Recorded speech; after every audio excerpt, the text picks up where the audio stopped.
very interesting things with the tools that go beyond what SQL queries can do. So things like showing you anomalies and classifiers and recommendation technologies.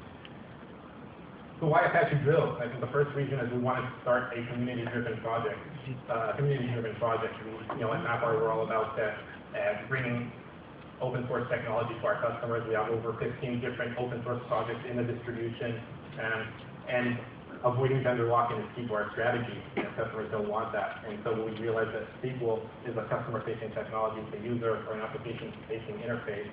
And as you all know, going from, we went from Sybase to Oracle will be 2 years, a 2-year migration. So, obviously there's no compatibility between different SQL implementations, and so that was a clear choice to make Drill an Apache project and a community-driven project.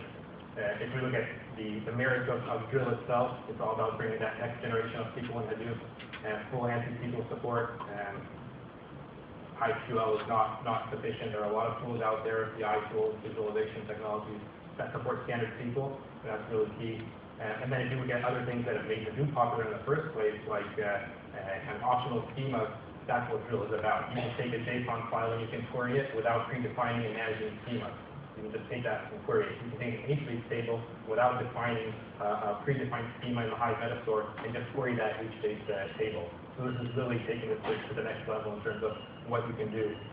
And then things like nested data and a lot of extensibility points. And if you look at what we've been able to accomplish so far, over 100,000 lines of code developed already in companies like MapR, Oracle, Microsoft, several universities have all contributed code to this project. So a lot of interesting work going on there. And I'll wrap this up by saying, for those of you Hadoop and those who have leveraged big data technologies, it's not just about queries. Hadoop is about a lot more than SQL. And customers are building recommendation engines, they're doing fraud detection, they're building virus signatures, recommending coupons, they're doing all sorts of different things with this behavioral and big data. And it takes a lot more than just making an interactive SQL engine. For example, you have to be able to provide real-time data loading so that data in the cluster is fresh data, it's not an hour old, so that you're doing interactive queries on data that's not stale. And as you all know, HDFS was really not designed for these workloads. It was designed for as a repository for web pages for the Dutch crawler, and it just can't achieve these goals. We're really excited about Yarn and the MapR storage layer, providing that enterprise-grade storage for all these different workloads of big data on a single platform. And that requires all these enterprise-grade capabilities, multi-tenancy, and full read-write support. That's kind of at a high level what Drill and MapR is doing.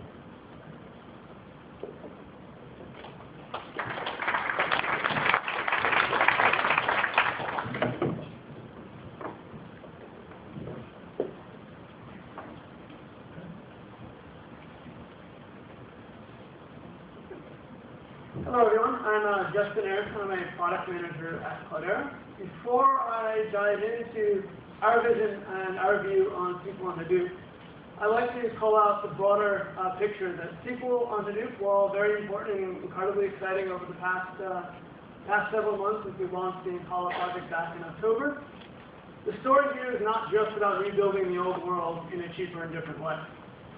The story here is about building the new big data platform where the data itself has gravity, where you have a single platform that you can use the same data set, same resource management, across multiple different processing frameworks depending on what your needs are.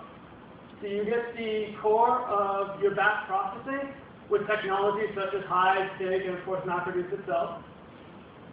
You have interactive SQL through Impala. You have interactive search through Cloudera's new search offerings. And through many other partnerships and additional developments, you'll get analytics such as SAS and R that run natively on the CBH platform.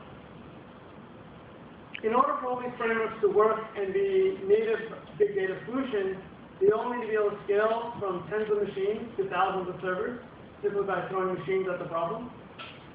Not have upfront schema, so I can dump in data, and then later, when I want to figure out how I want to analyze it, at that point, determine how I'm going to look at that data set. And if I'm looking at big data, I cannot afford to do that at the price point of traditional data management solutions.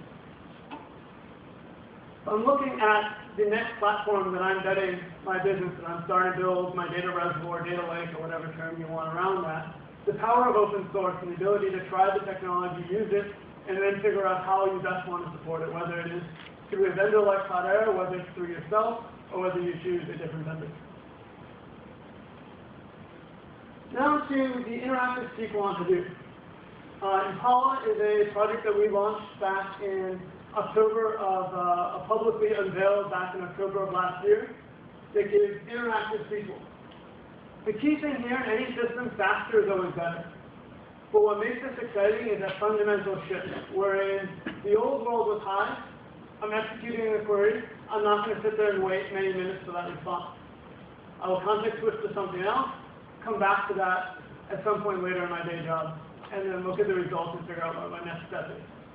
With a technology like Impala, where you now get responses in seconds, it is completely feasible for you to come up with a hypothesis, execute that query, look at the results, and iterate until you find a novel business insight, or until you determine that your hypothesis was incorrect. Gives you a standard SQL interface that brings the thousands of trained users in your enterprise, makes it approachable to them. Of course, if you look at the first two bullet points, you can see there's plenty of systems today in the legacy world that provide interactive SQL and higher levels of SQL compliance. The thing that makes Impala truly unique amongst all its peers is it's the only engine that gives you interactive SQL natively on Hadoop and HA. What I mean by that is you get the same flexibility, scale, and cost advantages, where I can run the same data on the same, across multiple frameworks at the same time, including Impala. To do this, Hive was designed and great for batch, inspired by the Tenzing project and built by Facebook, and then you see as Google built Dremel outside of the Tenzing project, and Facebook recently launched the Presto project. Low latency has a different set of requirements. The key thing, I'm running out of a little bit of time here, but the key thing that makes Impala unique is it's available today, proven across multiple customers, to unlock BI and analytics right now.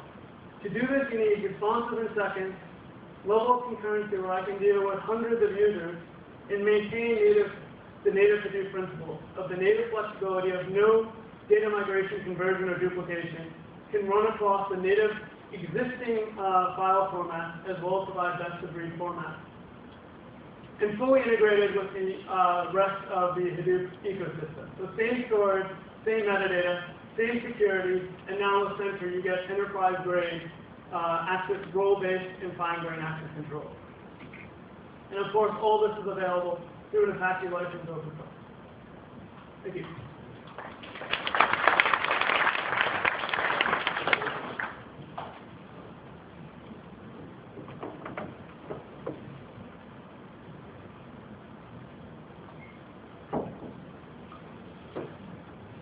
So I wanted to start out with Teradata's view of the enterprise architecture and how we view it as evolving in the next decade.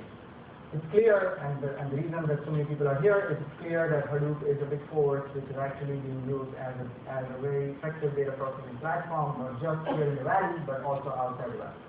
And what we see at Teradata is that Hadoop becomes a very interesting and very cost-effective data management platform as an enterprise evolves their existing 20-year-old framework of a mature data warehouse into adopting a Hadoop system.